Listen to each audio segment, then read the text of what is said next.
जाति न पूछो साधु की, पूछ लीजिए ज्ञान। मोल करो तलवार का, पड़ा रहन दो म्यान।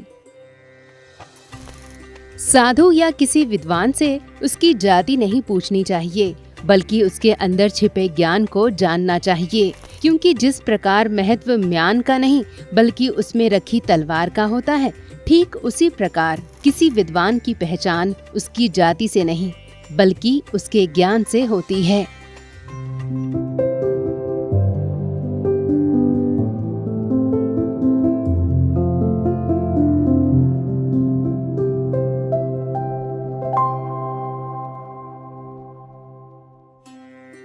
रामदूत अतुलित बलधामा, अंजनी पुत्र पवन सुत नामा। दोस्तों, सुंदरकांड की ये चौपाई उन पवन पुत्र हनुमान जी को समर्पित है, जिन्हें माता अंजनी के पुत्र और श्री राम का परम भक्त कहा जाता है।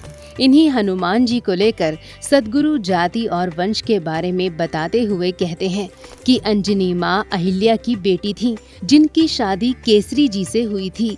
केसरी जी एक छोटे राज्य के राजा थे, जिनका साम्राज्य सुमेरु पर था, और ये लोग चंद्रवंशी थे। ये वही चंद्रवंशी हैं जिनके तहत आने वाला यादव समाज आज भी खुद को क्षत्रिय होने का दावा करता है। लेकिन इन्हीं यादव समाज में कुछ लोग ऐसे भी हैं जो जंगलों में रहने के लिए विवश हो गए। वे धीरे धीरे खेती पशुपालन पर निर्भर रहने लगे और ये अपने वास्तविक स्वरूप को भूल पिछड़ी व जंगली जाति में सम्मिलित हो गए। दोस्तों, इन्हीं पिछड़ी जातियों में ये वानर समाज भी है, लेकिन ये अपने रंग रूप, शरीर का आकार, रहन सहन की वजह से सुंदर, सुगठित और शक्तिशाली हुए, जो स्वभाव से युद्ध प्रेमी भी थे और युद्ध क्षेत्र से भागने की बजाय हंसते हंसते अपने प्राण की आहुति भी दे देते थे। दोस्तों, ये जो वानर समाज है, यही हनुमान जी का असली समुदाय है, जिसकी उत्पत्ति चंद्रवंशियों में तो हुई, लेकिन अपने रहन सहन की वजह से ये जंगलों में रहने के लिए मजबूर हो गए। सद्गुरु स्वामी कृष्णानंद जी महाराज अपनी किताब मेरे राम में चंद्रवंश का उदाहरण देते हुए कहते हैं कि विश्वामित्र, जनक, यदु और भगवान कृष्ण का आगमन चंद्रवंश में ही हुआ, जिसमें अत्रि पीठ, विश्वामित्र पीठ, जनक पीठ और वशिष्ठ पीठ की स्थापना की गई, जो कई सालों तक चलता रहा। इसके अलावा चंद्रवंशियों में विश्वामित्र एक ऐसे ऋषि थे जो सूर्यवंश में पैदा हुए राम के गुरु बने और चंद्रवंशियों व सूर्यवंशियों को एक साथ लाने का काम किया।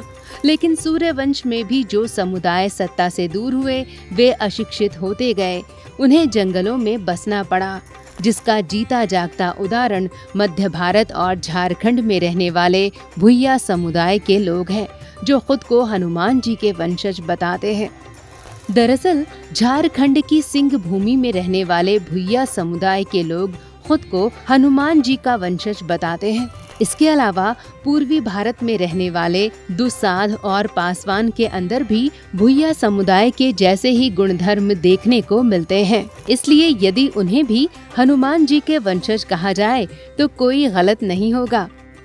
दोस्तों, सद्गुरु हनुमान जी के वंशज और उनके समुदाय के बारे में बताते हुए राजस्थान के पिलानी का भी उदाहरण देते हैं। इसको लेकर वे कहते हैं कि पिलानी में मैंने विरला के खानदान का इतिहास देखा, जिनके पूर्वज परमार क्षत्रिय थे, जो गरीब थे और पहले बेहड़ फिर विरला में तब्दील हो गए। लेकिन वास्तव में विरला नाम की कोई जाति नहीं है। आज के समय राजस्थान में व्यापार करने वाले लोग विरला लिख रहे हैं। इसी प्रकार कई जगहों पर लोगों को उनके व्यवसाय और कार्यों के अनुसार खास जाति के नाम से भी जाना जाता है। लेकिन एक सच्चाई ये भी है कि आज जिन तथ्यों के जरिए समाज को बड़ी और छोटी जातियों में बांटा जाता है, वे सभी सूर्यवंश व चंद्रवंश से ही आए हैं। दोस्तों, अपनी किताब मेरे राम के माध्यम से सद्गुरु बताते हैं कि भगवान राम भले ही सूर्यवंशी हैं, लेकिन उन्होंने कभी अपने राज्य में जात पात का भेदभाव नहीं रखा। वे खुद वनवास के दौरान जंगलों में भील और आदिवासियों के साथ रहते थे। वहीं केसरी जी के यहाँ जन्मे हनुमान जी भी एक तरह से चंद्रवंशी हुए, लेकिन चंद्रवंशी होने के बावजूद जो सम्मान उनको दलित व आदिवासी समाज ने दिया, वैसी इज्जत उन्हें कहीं भी नहीं मिली। इसलिए आज के समाज में खुद को सर्वश्रेष्ठ बताने वाले लोगों को ये नहीं भूलना चाहिए कि इस समाज में वंश की उत्पत्ति चंद्रवंश और सूर्यवंश से हुई है, जिसमें न कोई पंडित है और न कोई दलित है। तो दोस्तों, जाति और समुदाय के नाम पर इस समाज को बांटने वाले लोगों को सद्गुरु स्वामी कृष्णानंद जी महाराज ये बताना चाहते हैं कि जो समाज राम व हनुमान जैसे भगवान और भक्त को मानता हो, उसे कभी जाति, समुदाय और धर्म पर लड़ना नहीं चाहिए। धन्यवाद।